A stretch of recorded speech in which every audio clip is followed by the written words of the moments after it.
مجھے جا کے تو تھانہ نارتھ گئے، وہاں کمرہ شاید انہیں میسر نہیں آیا، پھر ساؤتھ کینٹ میں مجھے جا کر ایس ایچ او کے کمرے میں بٹھا دیا اور اس کے بعد 6 گھنٹے وہاں بٹھائے رکھا۔ میں یہ نہیں کہوں گا کہ میرے ساتھ کوئی بدتمیزی کی ہے، وہ خود بھی اپنی مجبوری کا اظہار کر رہے تھے، معذوری کا اظہار کر رہے تھے، بہت معذرت خواہ ان کا انداز تھا کہ جی حکم ہے، بھائی حکم کس کا ہے یہ تو بتانے سے وہ قاصر تھے۔ باہر کیف 6 گھنٹے مجھے بٹھایا اور اس کے بعد جب ہائی کورٹ کی قراردادیں آئیں، مجھے ہائی کورٹ کے صدر کا فون آیا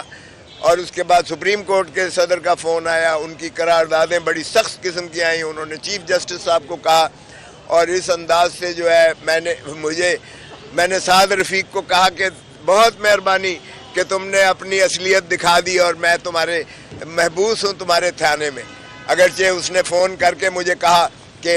کھوسا صاحب میرا اس سے کوئی تعلق نہیں ہے، میں نے کہا نہیں تمہارا تو کسی چیز سے بھی کوئی تعلق نہیں ہے، لیکن میں نے کہا کہ تیرا شکریہ ادا کر دوں، تو مجھے بڑا بھائی کہتا ہے تو میں نے کہا کہ چھوٹے بھائی کو میں شکریہ ادا کر دوں کہ میں یہاں محبوس ہوں۔ باہر کیف اس کے بعد انہوں نے 6 گھنٹے کے بعد ایک مچلکا جو ہے مجھ سے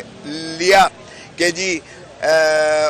میرے اوپر انہوں نے ایف آئی آر درج کی 290 اور 291 کی، جس میں یہ تھا کہ انہوں نے سڑک بلاک کر کے انہوں نے ٹریفک کو جو ہے نویسنس کریٹ کی، ٹریفک کی obstruction کریٹ کی، اور 290 کی جو ہے وہ ہے 600 روپیہ جرمانے کی سزا ہے اور 291 کی جرمانہ یا 6 مہینے کی سزا کا ہے۔ تو وہ قابل ضمانت چونکہ دفعات تھے، مجھ سے مچلکا انہوں نے 20,000 کا لے کر اور مجھے کہا جی بڑی مہربانی آپ جائیے تشریف لے جائیں۔ میرے ڈرائیور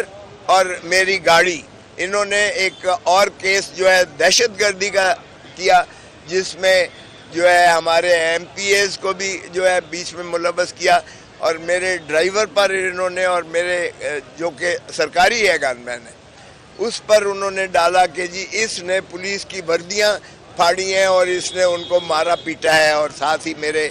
کوآرڈینیٹر پر بھی یہی الزام لگایا، اور اس میں دفعات جو ہے اے ٹی اے کی اور پتہ نہیں کیا کیا لگائی، اور اس میں دیگر ملزمان ہمارے بھی جو ہے محبوس کیے، جو نارتھ کینٹ کے تھانہ میں ساری رات بیٹھے رہے۔ ابھی ہم انتظار کر رہے ہیں کہ انہیں کس وقت لے کے آتے ہیں۔ یہ نارتھ کینٹ کا ایک پرچہ ہے۔